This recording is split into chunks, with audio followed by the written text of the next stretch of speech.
ఆసక్తితో నిర్వహిస్తున్న round table సభకు అధ్యక్ష వహిస్తున్న రవీంద్రన్న మరియు నిర్వాహకులు అందరికీ కుల అసమానతల నిర్మూలన పోరాట సమితి నుండి సామాజిక ఉద్యమం మిత్రులారు. అయితే తెలంగాణ ఏదైతే 6 దశాబ్దాల తెలంగాణ వచ్చిన తర్వాత ఈ 10 సంవత్సరాలలో అంతకుముందు జరగని కంటే కూడా విధ్వంసం జరిగింది. అంటే 50 సంవత్సరాలుగా ఎంత జరిగిందో అంతకంటే ఎక్కువ ఈ 10 సంవత్సరాలలో జరిగింది.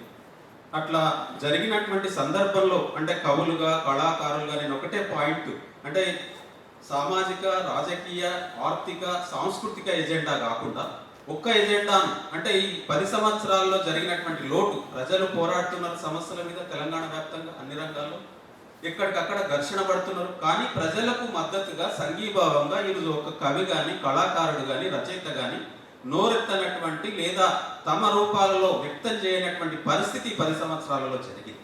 కాబట్టి ఆ వాయిస్ రేజ్ కావాల్సినటువంటి అవసరం అంటే సాచురేటెడ్ పాయింట్కి వెళ్ళారు కవులుగా కళాకారులుగా ఇంకా వాళ్ళలో కలిసిన వాళ్ళు ఉన్నారు కలవని వాళ్ళు ఉన్నారు లేదా ఉన్నటువంటి వాళ్ళు సాచురేటెడ్ అంటే సంతృప్తి పొందారు. తెలంగాణ రావడం ద్వారా కానీ తెలంగాణ దొరల తెలంగాణగా మారాలనుకున్నారా, విజన్ ఏంటి, మరి పునర్నిర్మాణం ఏంటి, భవిష్యత్తు ఏంటి అని మనం చూసినప్పుడు ఒకే రంగానికి పరిమితమై పనిచేస్తే బాగుంటుందని మిగతా రంగాలను అన్నింటినీ కలగాబలగం చేయడం వల్ల ఆ ప్రజలు రాజకీయ ఎజెండాతో ఉన్నారు, ఆర్థిక ఎజెండాతో ఉన్నారు, అన్ని సామాజిక ఎజెండాతో ప్రజలు ప్రజాస్వామ్యవాదులు పోరాడుతున్నారు. కాబట్టి మీరు కవులుగా కళాకారులుగా ఒక సాంస్కృతిక పరమైనటువంటి ఎజెండా తీసుకొని ప్రజలకు మద్దతుగా ప్రజల సమస్యలను గానం చేయాలని ప్రజలకు సంఘీభావం తెలియజేయాలని విజ్ఞప్తి చేస్తూ ముగిస్తుంది.